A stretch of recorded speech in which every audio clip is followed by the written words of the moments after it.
Good evening to all of you. देखिए, मैं बहुत टाइम से सोच रहा था कि मेंटल हेल्थ क्राइसिस को लेकर एक वीडियो बनाऊं, बिकॉज अपने आसपास जो मैं चीजें देखता हूं, जो अखबार पढ़ते हैं हम लोग, डेटा आता है रेगुलरली, ये पॉइंट कर रहा है कि जो मेंटल हेल्थ स्टेट है all across the world and in India, the state is not very good. The status, mental health status is not very good. In fact this is declining year after year. और ये जो mental health crisis है, ये सबसे ज्यादा youth में देखा जा रहा है। यूथ मतलब क्योंकि वो कॉम्पिटिटिव वर्ल्ड को फेस कर रहे हैं। They are trying to make their mark in the competitive world. Competition gruesome हो रहा है day by day, year after year. It's becoming gruesome, more and more gruesome. फिर इसके साथ साथ आपका करियर भी जुड़ा हुआ है। काफी लोग कंपटीशन को इसलिए नहीं देते कि उन्हें कोई मूवी बनानी है और वो मूवी हिट हो जाएगी। वो कंपटीशन इसलिए देते हैं कि उन्हें एक नौकरी चाहिए, और वो नौकरी अगर यूपीएससी जैसी है या इवन एसएससी है, पीसीएस भी है, कंपटीशन इतना टफ हो गया है कि वो आपको कंपटीशन क्लियर कराए ना कराए, कहीं ना कहीं आपके मेंटल हेल्थ को अफेक्ट जरूर करता है। तो मुझे लगा as a teacher, as a person who has got some experience in this field, I should share some of my understanding about this area. तो मेंटल हेल्थ इश्यूज को हम लोग 3 पार्ट्स में डिवाइड करेंगे। मतलब मैं आपके साथ वो बातें डिस्कस करूंगा जो आपकी मेंटल हेल्थ को अपलिफ्ट कर सकती है या उसको डिटेरियोरेट होने से रोक सकती है। देखिए, 3 राइट है: right health, right thinking and right behaviour. अगर इन तीनों चीजों पे आपने काम किया तो आपकी mental health over the period uplift होगी और डिटेरियोरेट नहीं होगी। Right health, right thinking and right behaviour, तीनों पे मैं 3 वीडियो बनाऊंगा। आज राइट बिहेवियर की हम बात करेंगे। राइट बिहेवियर का मतलब यह है कि हमें किस तरह से बिहेव करना चाहिए कि आपका जो स्ट्रेस लेवल है, एंजाइटी लेवल है, वो कम रहे और रिलैक्सेशन लेवल हाई रहे। देखिए, माइंड में एक टाइम पे एक ही चीज रह सकती है। जैसे ये आग और पानी वाला रिलेशनशिप है, अगर वहां पर आग है और आपने पानी डाल दिया तो आग नहीं रहेगी। मतलब at one point of time you can not have both the states, either you are anxious also and you are relax also. एक समय में ब्रेन या तो रिलैक्स्ड है या वो एंग्शियस है। अब हमें दोनों तरह से काम करना है। Either we have to bring down your anxiety और we have to increase your relaxation. दोनों के ऊपर अगर हम सही एक्शन लें, सही सोच रखें और सही हेल्थ मेंटेन करें तो ये दोनों चीजें इंप्रूव होती हैं। आपकी एंजाइटी कम होगी टाइम के साथ और रिलैक्सेशन बढ़ेगा। आज मैं सिर्फ उस चीज के ऊपर बात करूंगा जो एक्शनेबल है। I talk about the right actions, what actions you can bring, what behavioral changes you can bring in your life that will improve the quality of your mental health as well as increase the state of your mental relaxation. Point number 1, go to nature. Nature को पहले के लोग God मानते थे, भगवान मानते थे, और वो सही भी है। नेचर जो आपको देगा, जो शांति आपको देगा, वो शायद कहीं और नहीं मिल पाएगी। वर्ल्डली प्लेजर थोड़ी देर के लिए आराम देते हैं, मगर वही आराम थोड़ी देर बाद वो एंजाइटी में कन्वर्ट हो जाता है। आप नेचर के बीच में जाइए। इसका मतलब क्या है? इसका मतलब यह है कि अगर आप एक स्टूडेंट हैं, डेली आधा घंटा आप नेचर के बीच में बिताइए। आधा घंटा नेचर के बीच में बिताने का मतलब यह है, आप पार्क जाइए, पार्क में जाके आधा घंटा बैठिए, थोड़ा सा एक्सरसाइज कीजिए। अगर कोई किताब पढ़ने का मन है, वहां पे पार्क में जाके पढ़िए। अब आप कह सकते हैं सर हमारे यहाँ तो पार्क है ही नहीं, तो करें क्या? कोई दिक्कत की बात नहीं, छत तो होगी। अगर छत भी है, अगर आपके पास टेरेस भी है, आप टेरेस पे जाके आधा घंटा बिताइए, पेड़ पौधों को देखिए, पंछियों को देखिए, और आपके मन को काफी शांति मिलेगी। Point number 1। पॉइंट नंबर 2, कोशिश कीजिए कि डेली किसी ना किसी एक पेड़ को, किसी ना किसी एक पौधे को, आपके घर के आसपास कोई एक पेड़, कोई तो एक पौधा होगा, रोज वहां जाइए, रोज उसको पानी दीजिए। Watering a plant will bring down so much of relief to your mental state. आपको एक स्टेट ऑफ रिलैक्सेशन में लेके आएगा।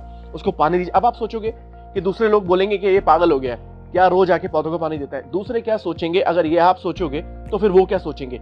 ये सोच के आप पौधों को पानी दीजिए, बिना इसकी परवाह करे कि कोई क्या सोचेगा। कोई क्या सोचेगा? एक तो सबसे पहली बात आप देखिए कि एक इससे आपको एक करेज मिलेगी। जब आप बाहर निकलोगे, कोई देखे या ना देखे, आप पौधे को पानी दीजिए। एक तो उससे साइकोलॉजिकली आपको रिलीफ मिलेगा। दूसरी बात, आपके अंदर एक कॉन्फिडेंस बढ़ेगा, because when you know that people are watching you and you still doing it, then this will boost your confidence. This is for sure. एक जो शाइनेस है वो खत्म होगी आपकी। हर महीने कम से कम एक पौधा प्लांट कीजिए। Plant 1 sapling every month. इसका असर आपको इंस्टेंटली नहीं दिखेगा, महीने 2 महीने में भी नहीं दिखेगा। प्रॉब्ली 6 महीने बाद, साल भर बाद आपको इसका इफेक्ट दिखना शुरू होगा, और वो इतना सटल होगा कि आपके परफॉर्मेंस पे वो रिफ्लेक्ट होना शुरू हो जाएगा। Next point, don't study in the 4 walls. 4 दीवारी में हमेशा पढ़ाई मत करो। कम से कम 2 या 3 घंटे आप नेचुरल लाइट के अंदर पढ़ाई कीजिए, उससे आपकी परफॉर्मेंस इंप्रूव होगी। नेचुरल लाइट का मतलब ये है जैसे सन है, सन में आप पढ़ाई कीजिए, रोशनी में पढ़ाई कीजिए। अब तो सर्दियां आ रही है तो उसके अंदर आपको और भी इजी रहेगा। सनलाइट में पढ़ाई कीजिए। उसका फायदा क्या है? सनलाइट में सेरोटोनिन रिलीज होता है। सेरोटोनिन एक न्यूरोट्रांसमीटर है जिसकी वजह से आपकी सोच में अपलिफ्टमेंट आती है। मूड अपलिफ्ट होता है। विचारों में, कहते हैं ना, विचारों में क्रांति आ गई। विचारों में क्रांति लाने का एक बहुत बड़ा साधन है कि आप सनलाइट में पढ़िए, ओपन लाइट में पढ़िए। चार दीवारी में आपके माइंड को ज्यादा स्पेस नहीं मिलता है और वो क्लटर्ड फील करता है। क्लटर्ड फील करेगा, स्पेस कम होगा, उसकी इफेक्टिवनेस कम हो जाएगी। सो ओपन स्पेस में पढ़िए जितना हो सकता है। शुरू में चीजें आपको बॉदर करेंगी, साउंड बॉदर करेगा, आप सोचोगे लोग देख रहे हैं, देखने दो। मैंने अभी बोला ना आपको कि लोग देखते हैं, देखने दो। धीरे धीरे हैबिट डालो कि आप अपनी फोकस को एक जगह पर रख सको। और इसका जो चीज आप चार दीवारी में 4 घंटे में करते हो, ओपन स्पेस में वही चीज आप 1 घंटे में करते हैं। अगर आपको मेरी बात पे फेथ नहीं है, आप करके देखिए experimentally, but yes, be dedicated to the cause. अपने पर्पस को डिफीट करने के लिए मत कीजिए। आप जाओ, अपनी किताब लेके जाओ, 1 या 2 दिन ट्राई करो और आप देखो, अगर आप फोकस करने की कोशिश करोगे, फोकस भी होगा और आपकी परफॉर्मेंस बढ़ेगी। जैसे मैंने बोला, जो काम 4 घंटे में चार दीवारी में होता है, ओपन स्पेसेस में वही चीज 1 घंटे में होगी। परफॉर्मेंस इंप्रूव होगी, आपका मूड अपलिफ्ट होगा, और मूड अपलिफ्ट होगा तो अपने आप ही आपके जो मेंटल हेल्थ है वो इंप्रूव होना शुरू हो जाएगी। एक चीज जो नेक्स्ट पॉइंट जो स्टूडेंट्स को बहुत ज्यादा बॉदर करता है वो ये है कि उनको लगता है कि सिलेबस बहुत ज्यादा है और टाइम कम है। हमेशा बोलते हैं कि भाई टाइम नहीं है, टाइम नहीं है, सिलेबस ज्यादा है। सिलेबस ज्यादा है, इसमें कोई डाउट नहीं है। आईएएस के एग्जाम का सिलेबस ज्यादा होता है, इसमें कोई डाउट नहीं है, कोई डिस्प्यूट नहीं है। मगर क्या आप ये सिलेबस को कंप्लीट करते टाइम उतना काम करते हैं जो प्राइम मिनिस्टर से ज्यादा करते हैं, चीफ मिनिस्टर से ज्यादा करते हैं, कैबिनेट सेक्रेटरी से ज्यादा करते हैं? क्या पंडित नेहरू गांधी जी ने आपसे कम काम किया होगा? नहीं किया होगा, मगर फिर भी वो अपनी लाइफ के अंदर कितनी चीजें करते थे। एक मंत्र है इन सब चीजों को आंसर करने का, वो है टाइम मैनेजमेंट। प्रॉब्लम ये है कि हम प्लान करते ही नहीं है। सुबह उठ के सोचते हैं कि आज पढ़ाई क्या करनी है, चलो सोचते हैं यार आज वर्ल्ड हिस्ट्री पढ़ते हैं, आज पॉलिटी पढ़ते हैं। We don't have a plan, have a long term plan. आने वाले जैसे आपका प्री मान लीजिए 7 महीने बाद है, तो आपके पास एक लॉन्ग टर्म प्लान होना चाहिए कि 7 महीने तक मैं ये कंप्लीट करूंगा, ऐसे करूंगा। एक मिड टर्म प्लान होना चाहिए कि 3 महीने में मैं क्या करूंगा, और आपका नेक्स्ट डे प्लान होना चाहिए। 3 प्लान होने चाहिए, कल मैंने क्या पढ़ना है, आने वाले 3 महीने में मैंने कितना कवर करना है, और उसके अगले 3 महीने मतलब 6 महीने में मैंने कितना कवरेज लेनी है। ये 3 प्लान बहुत जरूरी है। Immediate plan, mid term plan and a long term plan. अगर आपने प्लानिंग सही करी है और आपने उसको स्टिक भी किया है, मैंने बोला राइट एक्शन, उसको स्टिक भी किया है, तो आपके रिजल्ट्स आपके सामने होंगे। प्रॉब्लम ये है, हम केओस में क्यों आ जाते हैं, क्योंकि हमें पता ही नहीं कि कितने टाइम में क्या कवर करना है। हम पढ़ तो रहे रोज, मगर बिना किसी प्लानिंग के। प्लानिंग बहुत जरूरी है, और उसके लिए आप जरूरी भी नहीं है कि आप एक प्लान बनाएंगे और हमेशा उसको स्टिक करेंगे। टाइम के साथ साथ अपना प्लान आप चेंज भी कर सकते हैं, स्ट्रेटेजी चेंज भी कर सकते हैं। आपको लग रहा है यार इसको मैंने ज्यादा टाइम एलोकेट किया था, कम टाइम में हो रहा है, उसको चेंज कर दीजिए, एंड वाइस वर्सा। अपने शेड्यूल को, अपने प्लान को बार बार रिविजिट कीजिए, उसको बार बार चेंज कीजिए अपनी सुटेबिलिटी के हिसाब से। एक बहुत बड़ी चीज जो है जो स्टूडेंट फेस करते हैं, और मैं देखता हूं आज की जनरेशन में तो और भी ज्यादा है, वो ये है दूसरे लोगों से बचना, सोशल फंक्शन से बचना, सोशल गैदरिंग से बचना। This is not the right action. अगर आप लोगों से दूर भागना शुरू हो जाएंगे तो आपका मेंटल स्ट्रेस जो है वो कम नहीं होगा, वो बढ़ जाएगा। एक सोशल शाइनेस आ जाएगी जिसको तोड़ने का आपको समझ में नहीं आएगा रास्ता क्या है। आप अपने शेल में घुस जाएंगे, अपने कोकून में चले जाएंगे। अपने शेल में मत जाइए। Don't enter into a shell, don't develop a shell around you. Go out at least महीने में, वैसे भी आजकल कोई रोज तो शादियां होती भी नहीं है, कोई फंक्शन है, सोशल फंक्शन में जाइए। महीने में, 2 महीने में लोगों से मिलिए। Don't cut yourself completely from social circle. बहुत से लोग बोलते हैं कि मैंने अपने आप को 2 साल के लिए कमरे में बंद कर लिया और तब मैं आईएएस बन गया। बिल्कुल झूठ, बिल्कुल झूठ। 2 साल तक कोई कमरे में बंद नहीं रख सकता अपने आप को। तो ये सिर्फ बोलने की बात है। प्रैक्टिकली आप देखिए कि उसके ऊपर टोल भी आया होगा। वो आईएएस बन गए, ठीक है, कंपनसेट हो गया, मगर हर आदमी जरूरी नहीं है कि इस तरह से अपने गोल को अचीव करे। मेरा मानना यह है कि अगर आपका माइंड हैप्पी है तो आप अपने गोल को जल्दी अचीव करेंगे। और माइंड को हैप्पी रखने के लिए वी आर सोशल एनिमल्स। हम बने ही हैं सोशल ग्रुप में रहने के लिए। तो सोशल ग्रुप आपको अगर एक पॉजिटिव एनवायरनमेंट देता है तो आप वहां जाइए। अब आप बोलेंगे कि वहां जाते हैं तो लोग सोचते हैं कि भाई ये क्या कर रहा है, वो क्या कर रहा है। Don't think like this. हो सकता है कि वो हमारी अपनी सोच है कि लोग हमारे बारे में क्या सोच रहे हैं। वो सोचता होगा कि ये पूरे साल से तैयारी कर रहा है, अभी आईएएस नहीं बना। अरे भाई, एग्जाम का ड्यूरेशन ही इतना है। And don't become IAS to please others. ये बात मैं आपको पहले बता चुका हूं। आईएएस बनना है, अपने लिए बनो, दूसरों के लिए मत बनो।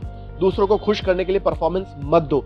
जाइए, लोगों से मीट कीजिए। हाँ, उन लोगों से दूर रहिए जो नेगेटिविटी फैलाते हैं, जो जानबूझ के आपको नेगेटिविटी भरते हैं आपके माइंड में, पेसिमिज्म फैलाते हैं। बिकॉज जैसे कि optimism is infectious, pessimism is also infectious. Stay away from people who are always pessimistic. वो हमेशा नेगेटिव पिक्चर देंगे आपको। तुम्हारे से नहीं हो सकता, एज ज्यादा हो गई है, एज कम है, तुम आईटी से नहीं हो। ये सारी बातें जो लोग करते हैं उनसे दूर रहिए।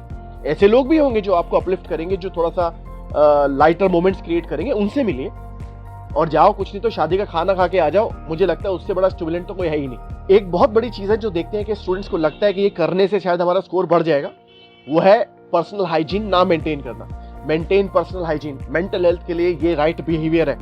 पर्सनल हाइजीन मेंटेन करना बहुत बहुत जरूरी है। क्यों जरूरी है? जब आप अच्छा फील करोगे तभी तो परफॉर्मेंस निकल के आएगी, और अच्छा फील करने में हाइजीन का बहुत बड़ा रोल है।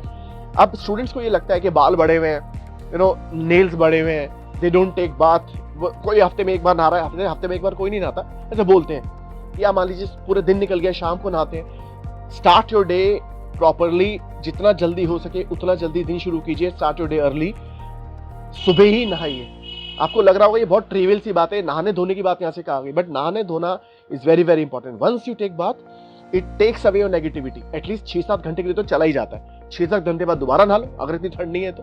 सो maintain a level of hygiene, उससे आपके मूड को अपलिफ्टमेंट मिलेगी, नेगेटिविटी कम होगी। सुबह नहाइए, रोज नहाइए, नेल्स बाल ये सब मैनेज कीजिए और धुले कपड़े पहनिए।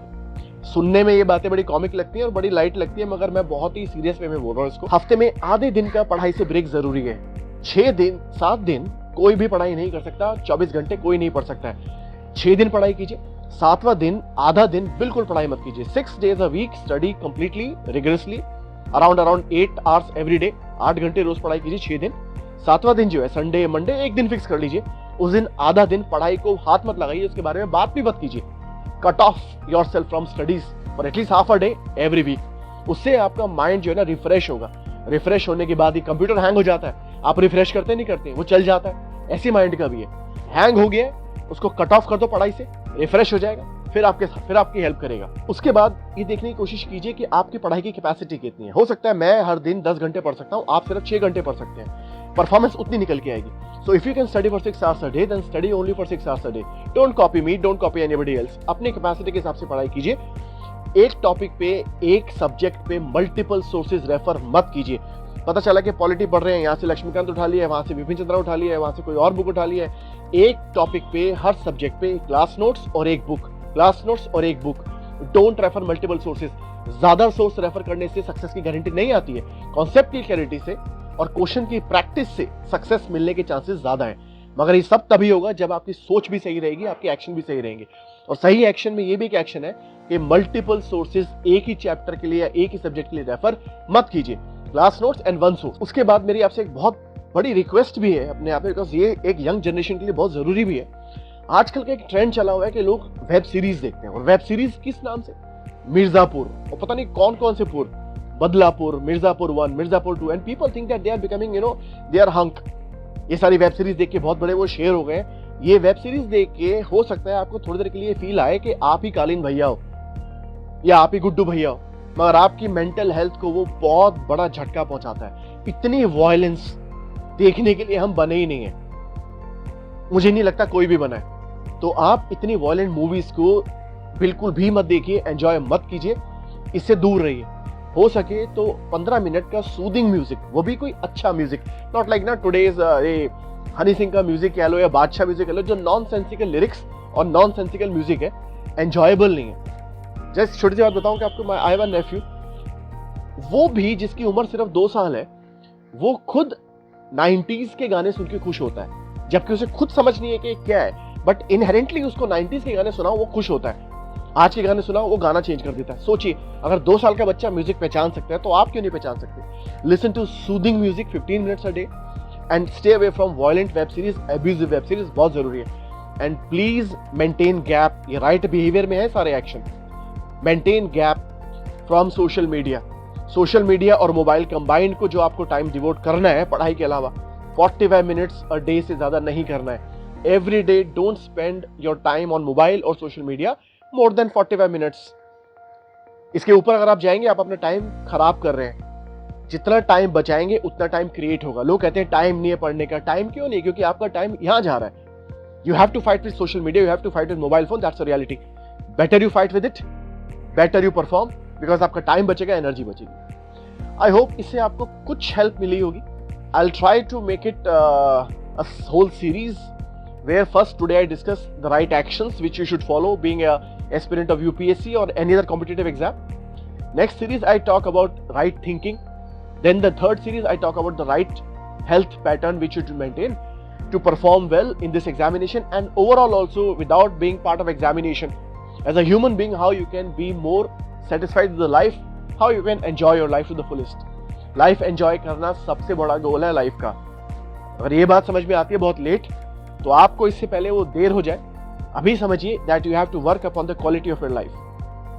Thank you very much. Enjoy all of you. Now I meet you in the next video.